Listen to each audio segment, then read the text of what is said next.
Hi friends, டெய்லியும் நம்ம வீட்டுக்கு தேவைப்படக்கூடிய சின்ன சின்ன டிப்ஸ் வாங்க பார்க்கலாம். ஃபஸ்ட் டிப்புங்க, எல்லார் வீட்லேயுமே மொபைல் சார்ஜர் வந்து யூஸ் பண்ணுவாங்க. அந்த சார்ஜ் கேபிள் போடும்போது எப்பயுமே மாற்றி போட்டுருவோம். அது எப்படி ஞாபகமாக கரெக்டாக போடுறது அப்படின்னு சொல்லி பார்க்கலாங்க.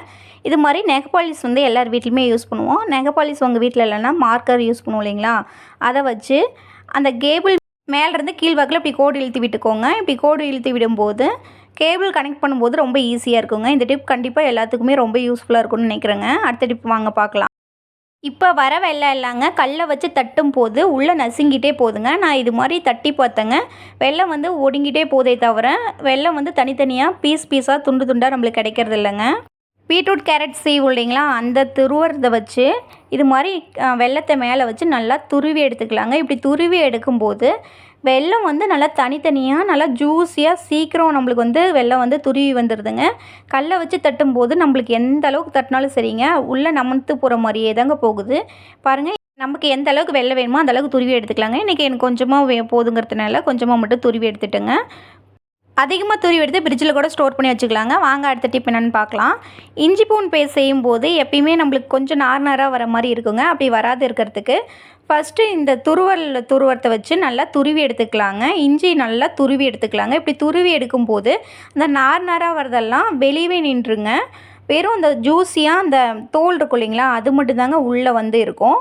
நல்லா துருவி எடுத்ததுக்கு அப்புறமேட்டுக்கு மிக்சியில் சேர்த்து அரைக்கும் போதுங்க நல்லா ஜூஸியாக நல்லா சூப்பராக வருங்க. இந்த டிப் பிடிச்சிருந்துச்சுன்னா கண்டிப்பாக நீங்கள் யூஸ் பண்ணி பாருங்கள், ரொம்பவே யூஸ்ஃபுல்லாக இருக்குங்க.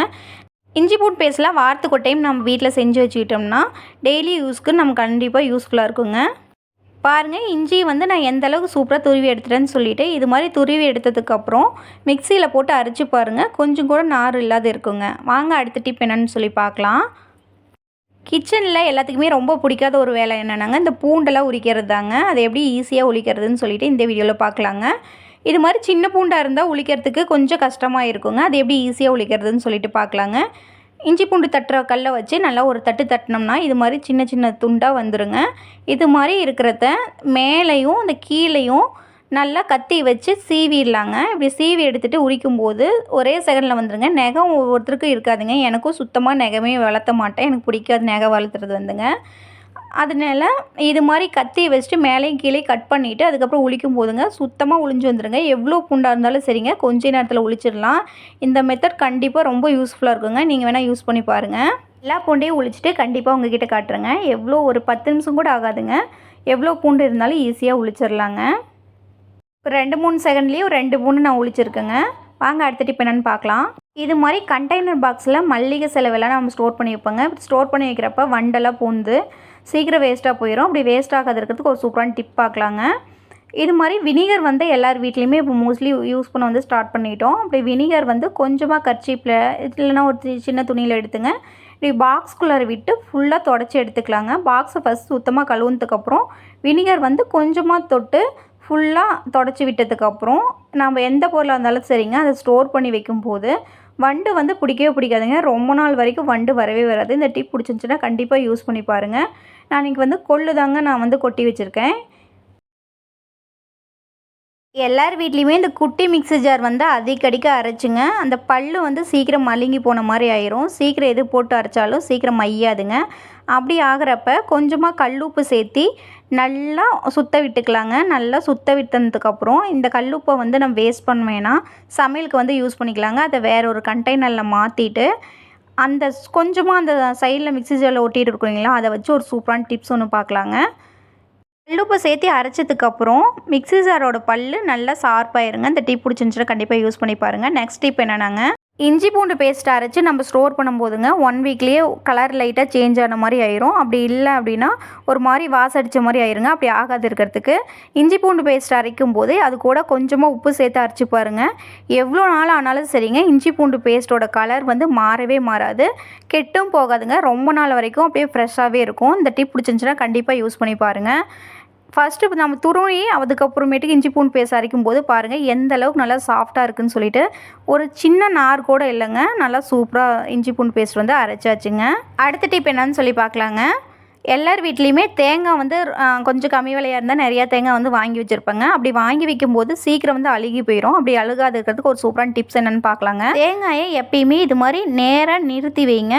அதாவது காம்பு பகுதி வந்து மேலே இருக்கிற மாதிரி பார்த்து வைங்க. அப்போ தான் தண்ணி வந்துங்க அந்த மேலே அந்த ஓட்டை இருக்கு இல்லைங்களா, அந்த ஹோல்ஸில் பட்டுச்சுன்னா தாங்க தேங்காய் வந்து சீக்கிரம் அழுகி போயிடும்.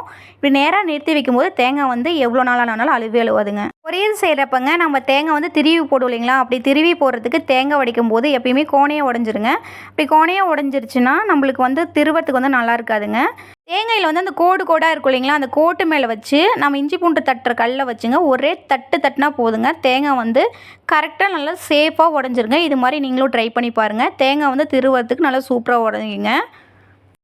அடுத்த டிப் என்னென்னாங்க, தேங்காய் வந்து நம்ம எப்படி உடைச்சி ஸ்டோர் பண்ணி வைக்கலான்னு சொல்லிட்டு பார்க்கலாங்க. தேங்காயை இது மாதிரி இஞ்சி பூண்டு தட்டுற கல்லில் வச்சு நல்லா தட்டி எடுத்துக்கலாங்க. தட்டி எடுத்ததுக்கப்புறம் ஒரு கத்தியை விட்டு அப்படியே கொஞ்சம் கொஞ்சமாக அப்படியே நெவுத்தி விட்டோம்னா ஈஸியாக கழண்டு வந்துடுங்க. இப்படி கழண்டு வந்ததுக்கப்புறம் ஒரு பாத்திரத்தில் கொஞ்சமாக தண்ணி வச்சு நம்ம ஒவ்வொரு தேங்காய் நோண்டி போடும்போதே அந்த தண்ணியில் போட்டு வச்சிட்டோம்னா தேங்காய் வந்து நல்லா ஃப்ரெஷ்ஷாகவும் இருக்குங்க. அதில் இருக்கிற கொஞ்சம் அழுக்கு இல்லைங்களா, அதெல்லாம் நல்லா விட்டு வந்துடும். நம்ம க்ளீன் பண்ணி ஸ்டோர் பண்ணி வைக்கிறதுக்கு ரொம்பவே யூஸ்ஃபுல்லாக இருக்குங்க. வீக்லி ஒன்ஸ் இந்த வேலையெல்லாம் செஞ்சு வச்சுட்டோம்னா ரொம்ப ஈஸியாக இருக்குங்க சமைக்கிறதுக்கு. இது மாதிரி நோண்டி வச்சதுக்கப்புறம் கத்தியை வச்சு சின்ன பீஸாக கட் பண்ணி வச்சுக்கலாங்க. இந்த டீ பிடிச்சிருந்துச்சுன்னா கண்டிப்பாக நீங்கள் யூஸ் பண்ணி பாருங்கள். இது எப்படி நம்ம ஈஸியாக ஸ்டோர் பண்ணி ரொம்ப நாள் வரைக்கும் வச்சுருக்கலான்னு சொல்லிட்டு பார்க்கலாங்க. தேங்காய் வந்துங்க தோண்டி சின்ன பீஸாக கட் பண்ணி எடுத்து வச்சுக்கலாங்க. இப்படி கட் பண்ணி எடுத்து வச்சு நம்ம எப்படி ஒரு வாரம் ஃபுல்லாக தேங்காய் வந்து கெடாத லைட்டாக வாசடிக்காத நம்ம எப்படி ஸ்டோர் பண்ணி வைக்கிறதுன்னு சொல்லிட்டு பார்க்கலாங்க. ஒரு பாக்ஸில் கொஞ்சமாக தண்ணி எடுத்துக்கலாங்க. அந்த தண்ணியில் உப்பு சேர்த்துக்கலாங்க. உப்பு சேர்த்து நல்லா கலந்து விட்டுக்கலாம். கல் உப்பு சேர்த்துக்கோங்க. கல் உப்பு சேர்த்து நல்லா கலந்து விட்டதுக்கப்புறம் நம்ம கட் பண்ணி வச்சுருந்தா தேங்காய் பீஸை வந்து அதில் போட்டுக்கலாங்க. இப்படி மாதிரி பாக்ஸில் போட்டு வச்சு மூடி போட்டுங்க. வெளியே வேணும் ஸ்டோர் பண்ணிக்கலாங்க. வெளியே ஸ்டோர் பண்ணி வைக்கும்போது 2 நாளைக்கு ஒரு டைம் தண்ணி மாற்றிட்டு மறுபடியும் உப்பு லைட்டாக போட்டு ஸ்டோர் பண்ணி வச்சிங்கன்னா 1 வீக் ஆனாலும் சரிங்க, தேங்காய் வந்து கெட்டே போகாது, நல்லா ஃப்ரெஷ்ஷாக இருக்கும். ஃப்ரிட்ஜில் ஸ்டோர் பண்ணி வச்சிங்கன்னா 10-20 நாள் ஆனாலும் நல்லா ஃப்ரெஷ்ஷாகவே இருக்குங்க.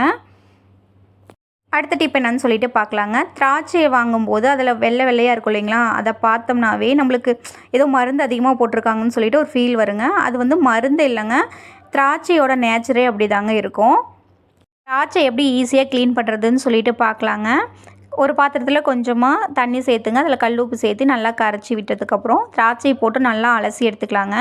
பாருங்கள் எவ்வளோ அழுக்கு இருக்குதுன்னு சொல்லிட்டு திராட்சையில் நல்லா கழுவி எடுத்ததுக்கப்புறம் பாருங்கள் எவ்வளோ ஃப்ரெஷ்ஷாக இருக்குதுன்னு சொல்லிட்டு. நெக்ஸ்ட் இப்போ என்னென்னு சொல்லி பார்க்கலாங்க. எல்லார் வீட்லேயுமே ரேஷனில் வாங்குகிற துவரம் பருப்பு வச்சுருப்போம். அதை க்ளீன் பண்ணுறது வந்து கொஞ்சம் கஷ்டமான வேலைங்க. நம்ம வந்து சமைக்கிறதுக்கு முன்னாடி டெய்லியும் க்ளீன் பண்ணி சமைக்கிறதுக்கு கண்டிப்பாக லேட் ஆகுங்க. ரேஷன் கடையிலேருந்து வாங்கிட்டு வந்த உடனே பாத்திரத்தில் கொஞ்சமாக தண்ணி வச்சுங்க, அதில் உப்பு போட்டு நல்லா கரைச்சி எடுத்துக்கலாங்க. கரைச்சி எடுத்ததுக்கப்புறம் துவரம் பருப்பை வந்து நல்லா புடச்சிட்டுங்க, அதுக்கப்புறம் அந்த தண்ணியில் சேர்த்தி நல்லா களைஞ்சி எடுத்துக்கலாங்க. நல்லா கையை வச்சு தேய்ச்சி நல்லா கலந்து எடுத்துக்கலாங்க. நான் கலந்து எடுத்ததுக்கப்புறம் உங்ககிட்ட காட்டுறேங்க. நான் வந்து கொஞ்சமாக போட்டு அந்த அழுக்கெல்லாம் எடுக்கிறேங்க. ஃபஸ்ட்டு வந்து கொஞ்சமாக துவரம் பருப்பை போட்டுட்டு நல்லா களைஞ்சி எடுத்ததுக்கப்புறம் மீதி துவரம் பருப்பையும் போட்டு நல்லா களைஞ்சி எடுத்துங்க. பாருங்கள் எவ்வளோ அழுக்கு இருக்குதுன்னு சொல்லிட்டு. இந்த தண்ணியை வந்து வேஸ்ட் பண்ணாதீங்க. ரோஸ் செடிக்கு வந்து ஊற்றிக்கோங்க. 2-3 டைம் நல்லா தண்ணியில் மாற்றி அலாசிட்டுங்க. ஒரு வெள்ளை கலர் துணியை போட்டுங்க, விரித்து போட்டு அது மேலே பருப்பை போட்டு நல்லா காய வச்சு எடுத்துக்கலாங்க. இப்போ அடிக்கிற வெயிலுக்கு ஒரு 2 மணி நேரம் காஞ்சா போதுங்க. நல்லா காஞ்சிருங்க. பாருங்கள் எந்த அளவுக்கு காஞ்சிருக்குன்னு சொல்லிட்டு. இதுக்கப்புறம் டப்பாவில் போட்டு ஸ்டோர் பண்ணிக்கலாங்க. நெக்ஸ்ட் ஒரு சூப்பரான டிப் என்னன்னு சொல்லி பார்க்கலாங்க. சமைக்கும் போது இந்த தேங்காய் திருவுறது வந்து எல்லாத்துக்குமே ரொம்ப பிடிக்காத ஒரு வேலைங்க. அதை எப்படி ஈஸியாக கை வலிக்காத எப்படி ஈஸியாக திருவிடலான்னு சொல்லிட்டு பார்க்கலாங்க. இது மாதிரி மிக்ஸி ஜாரில் சேர்த்து நல்லா ஒரு சுற்ற விட்டுக்கலாங்க. தண்ணி சேர்க்காத வெறும் தேங்காய் மட்டும் சேர்த்து நல்லா பல்ஸ் மூடில் விட்டு நான் அரைச்சிக்கலாங்க. இது மாதிரி அரைக்கும்போது நம்ம தேங்காய் திருவுற மாதிரியே ரெடி ஆயிருங்க. இதை வந்து ஃப்ரிட்ஜில் வந்து ஸ்டோர் பண்ணி வைக்கும்போது 1 வீக் ஆனாலும் கெட்டு போகாதுங்க. இதில் லைட்டாக வந்து உப்பு சேர்த்துக்கோங்க. உப்பு சேர்த்து நம்ம ஸ்டோர் பண்ணி வைக்கும்போதுங்க வெளியே வச்சுமே ஸ்டோர் பண்ணாலும் 1 வீக் வரைக்கும் அது கெட்டு போகாதுங்க.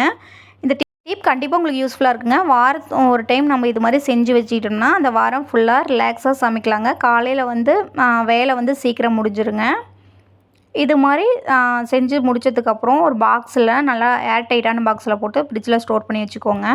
அடுத்த டிப் என்னென்னாங்க, கோதுமை மாவு எல்லார் வீட்லேயுமே யூஸ் பண்ணுவோம் இல்லைங்களா, அதில் வந்து லைட்டாக வண்டு பிடிச்ச மாதிரி ஆயிரும். அப்படி ஆகாது இருக்கிறதுக்கு தூளுப்பு எடுத்துக்கோங்க. தூளுப்பு எடுத்துட்டு அந்த மாவில் நல்லா போட்டுக்கோங்க. மாவில் போட்டு நல்லா அடியில் வரைக்கும் நல்லா கரண்டி வச்சு நல்லா கிளறி விட்டுட்டு ஸ்டோர் பண்ணி வைக்கும்போது வண்டு வந்து பிடிக்காதுங்க.